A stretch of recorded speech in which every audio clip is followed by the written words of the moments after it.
If you are an entrepreneur or professional, do you know why developing a strong public speaker identity will open up the doors to your success?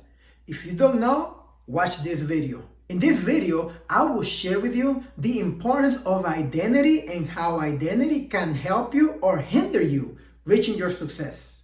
My name is Pablo Murillo from Genesis Leadership Trainings, and I am excited to be here to share this information. If you find this video useful, message me through Messenger and say, send me the PDF, and I will send you a Google Doc with some practices that you must be implementing on a daily basis to reach your success and your ability to be a better public speaker.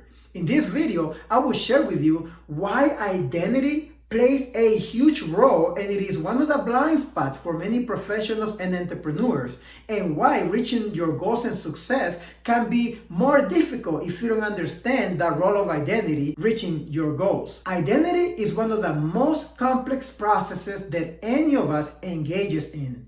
Remember when you were 13, 14 years old, trying to figure out who you were, what you were about, what you believed on, what you stood for, and what you stood against? Well, all that and much more is part of developing that identity. Some of us are still trying to figure out some aspects of who we really are, and figuring out your identity is one of the keys to succeeding. There are two things that you gotta know about identity. Number one, the strongest force in the human spirit is to be congruent with one's identity. The way you see yourself does really affect the actions that you engage in and what you expect for yourself.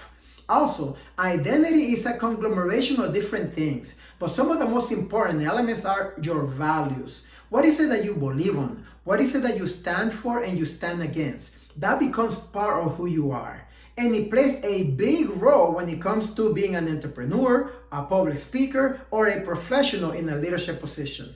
There are two main aspects that I want to point out to you today regarding identity. Number one, identity is divided in two types. Internal identity being the first one. Internal identity has to do with you and the way that you see yourself. This is the process that I told you where we discover and try to realize and understand who we truly are. What values do we have?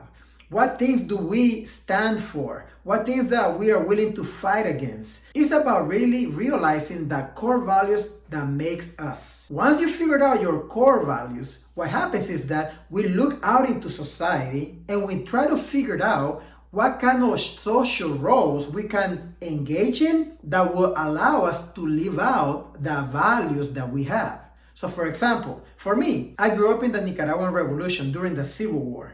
And one thing that I saw and I valued was the way that people got together to protect each other and help each other to try to stay alive. That became one of my values. So I believed in organizing people to work together towards one goal. So when I came to the United States and I looked out into the social roles that were available for me to live out my values, one of the social roles that really connected with me was being a community organizer and a union representative.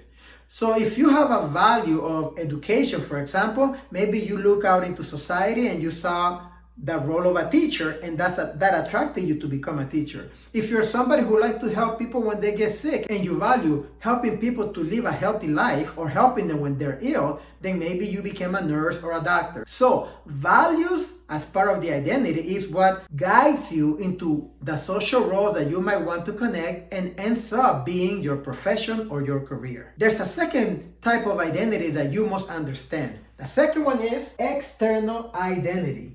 External identity. External identity has to do with others looking at you. So internal identity is something that you give yourself.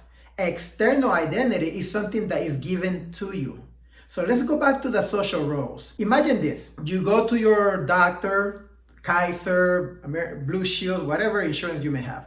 You go to the doctor and they put you in the little room with the gown, the little blue gown. You're there waiting for the doctor, right? And all of a sudden, here shows up a man or a woman with a hard hat, a tool belt with a hammer, a drill, a flashlight, and some, other tools.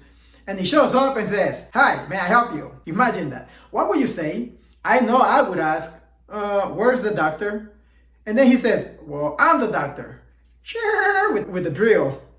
I would say, no, you're not the doctor. You're some construction worker trying to come in here pretending to be a doctor. So go get me the doctor. My point is this. When we go out into society and we see different social roles or different occupations, there is an expectation how we expect that person to behave fulfilling that social role. We have an expectation how they're supposed to look like, how they're supposed to speak, etc. Obviously, not everybody has to be exactly the same, but we have some parameters that we expect. So going back to the example of the doctor, we expect somebody to come in with a white coat and maybe a stethoscope around their neck, right? You see what I mean? And sit down in the computer and never look at you and look at the computer the whole time. Yeah, that's the way the doctors act nowadays. So when it comes to you becoming a powerful speaker, this is the one key element that I need you to understand. You got to believe it first, fulfill the social role, deliver the performance, and then the audience will check, yes, this person is fulfilling the social role. So when you say, I'm a public speaker, and you get up in front of an audience, the mistake that you are making right now is that you allow the fears of what they may be thinking to destroy your focus and completely inundate you in fear. And because of that, you don't fulfill the role. You don't develop the right performance fulfilling the social role, and the audience says, oh no, you're not a good speaker. You're out of here. That's the mistake. So flip that upside down. Realize that once you step in as a public speaker, the audience already gives you the role of a public speaker.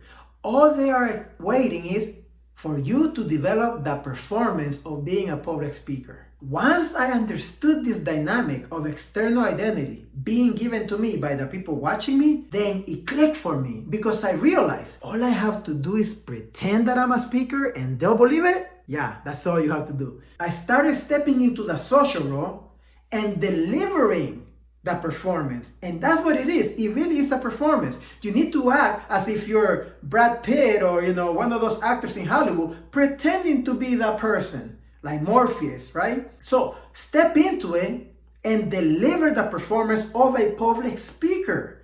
How does a public speaker speak? How does a public speaker act? How do they walk? How do they move? Etc., etc. And if you practice those things in private, you will even be better when you stand in front of the audience.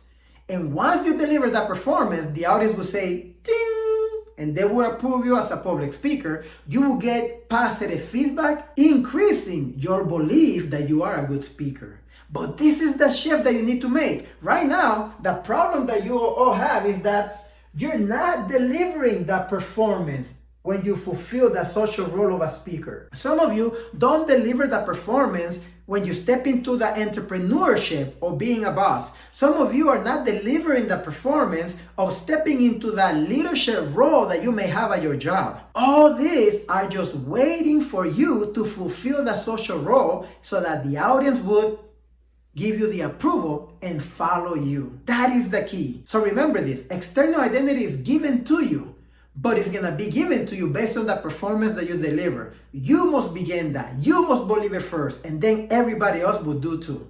If you want to learn more about what you need to be doing every day to develop the mindset to be a powerful public speaker, send me a message through Messenger, send me the PDF, and I will send it to you. This is Pablo Murillo from Genesis Leadership Training. See you at the top where the champions belong.